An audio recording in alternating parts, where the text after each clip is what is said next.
Folks, I just realized in that last video, we forgot to do the end behavior for this one. So our end behavior, as we approach negative infinity, my graph is just going to keep heading up towards infinity. So there's my first part of my end behavior. And then the limit, as my x values approach positive infinity, my graph is going to keep heading down towards negative infinity. So that wraps up that third problem on this page. And I would like you to try this next problem on your own. But first, do you guys remember how to put an absolute value in on your calculator? There's two ways you can do it. You can either do second zero, which opens the catalog, and the first item is abs for absolute value.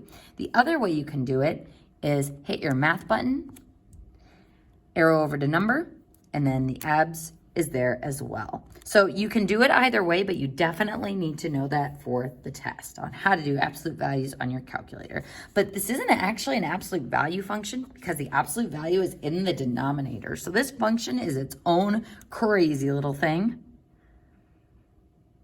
And we see this. Now, folks, before we sketch this, it's kind of tough to tell. Let me see if I can zoom in here.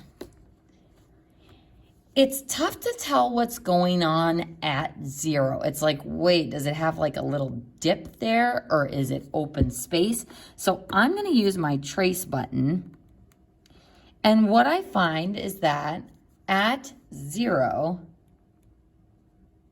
my graph isn't doing anything, which means it is undefined there. So if you're thinking, well, what if I didn't notice that from my calculator? Folks, in the next section, we are gonna get into the specifics on how to find restrictions or limits on our x algebraically, but we can also just use what we know about fractions to see that there is a problem if we put 0 in for x. If I plug in 0, 1 divided by 0 is undefined. So this just shows me that 0 is going to be an undefined value in our domain. Anything else I can put in my washing machine.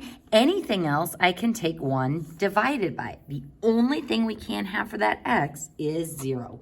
And that tells me that there is an asymptote there because my graph is leveling off as I go up, up, up, up, up, and leveling off as I go up, up, up. So when I draw this graph, I'm going to be sure that I draw it swooshing up and swooshing down.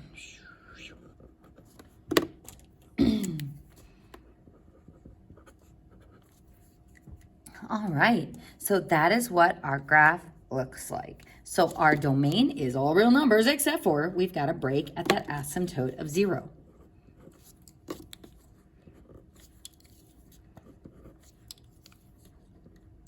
Now our range, it looks like that my graph doesn't hit my y value of 0. And if I trace, I keep going closer, closer, closer, closer, closer, closer, closer, but I'm never actually getting there. So we can assume that there is a horizontal asymptote at 0.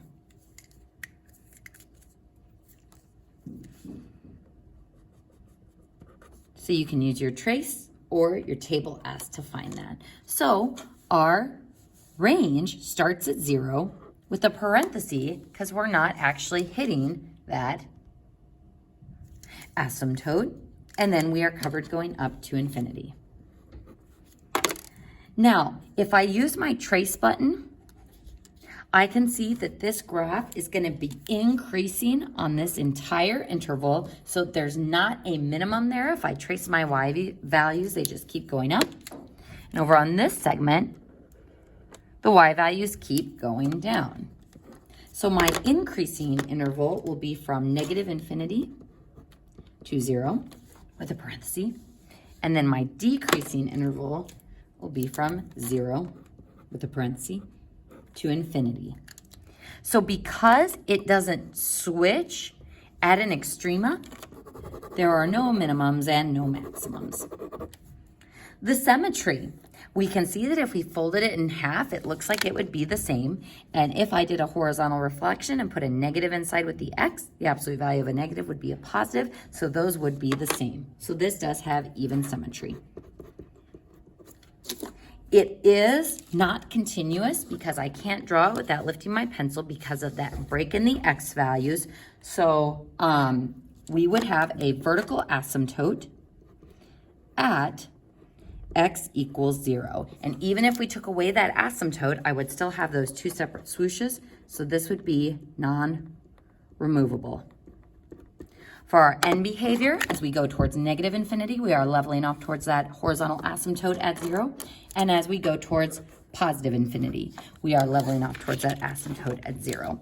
So our end behavior would be 0 for both of those. And that concludes that last example on page 5.